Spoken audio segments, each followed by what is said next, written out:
ఒక టీచర్ ఉంటాడు చాణక్య అని, మ్యాథ్స్ చెప్తూ ఉంటాడు. సార్ ఎడ్యుకేషన్ బ్యాక్గ్రౌండ్లోనా సార్? అస్సలు కమర్షియల్ కాదండి. ఎడ్యుకేషన్ బ్యాక్గ్రౌండ్లోనా అంటే సార్ ఇప్పుడు చాలా కష్టం అండి అది. అసలు స్కూల్కి వెళ్ళడమే పిల్లలకి చాలా ఇబ్బంది అండి. మీరు స్కూల్లో సినిమా చెప్తున్నారు, దాన్ని థియేటర్లో చూడమంటే ఎవరు వస్తారండి? అస్సలు కమర్షియల్ కాదండి. అలా కాదు సార్, ఒకసారి కథ విందామండి, పూర్తిగా వినండి అంటే వినేవారండి చాలామంది. చాలామంది ఉన్నారండి.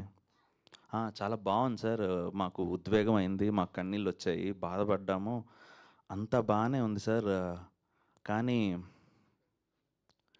ఈ ఈ టెంప్లెట్లో వచ్చిన ఒక రిఫరెన్స్ సినిమా చెప్పండి తెలుగులో ఆడింది గత 5 ఏళ్లలో 6 ఏళ్లలో ఒకటి చెప్పండి సార్. అంటే మాకు కూడా కాన్ఫిడెన్స్, వాళ్ళు అడగడంలో అసలు తప్పు లేదండి. ఓకే, ఒక 5-6 ఏళ్ళలో దగ్గరలో ఎక్కడొచ్చింది అంటే నా దగ్గర కూడా సమాధానం ఉండేది కాదండి. ఎందుకంటే వెనక్కి వెళ్ళి చూస్తే లిటిల్ సోల్జర్స్ చెప్పాలా, ఇంకా వెనక్కి వెళ్ళి చూస్తే ఏది చూడాలో కూడా తెలియదు. సో ఒక రిఫరెన్స్ పాయింట్ లేకుండా, ఇది ఆడుతుందా ఆడదా అన్న ఆలోచన లేకుండా, ఇది కథ, ఈ కథని మనం విన్న ఫీలింగ్ని 10 మందికి పంచాలి అన్న ఆలోచనతో Siddharth and Srujan, Waltair productions and S originals వాళ్ళిద్దరూ నిలబడ్డారు.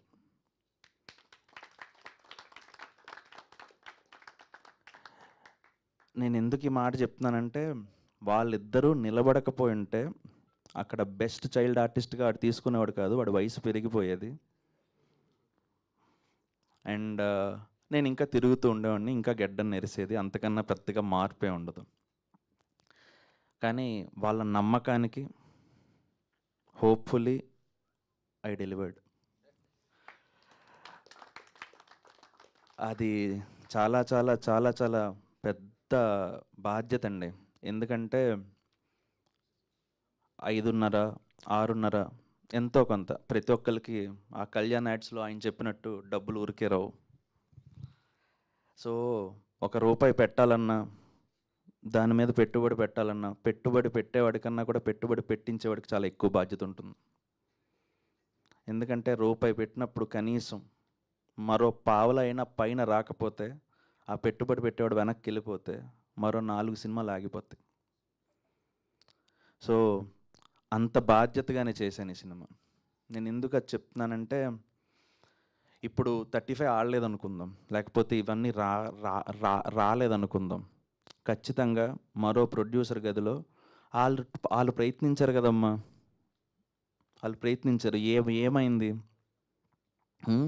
ఓ 10 మంది చప్పట్లు కొట్టారు, ఆ తర్వాత అయిపోయిందమ్మా, చప్పట్లతో కడుపు నిండుతుందా అని అడుగుతారు.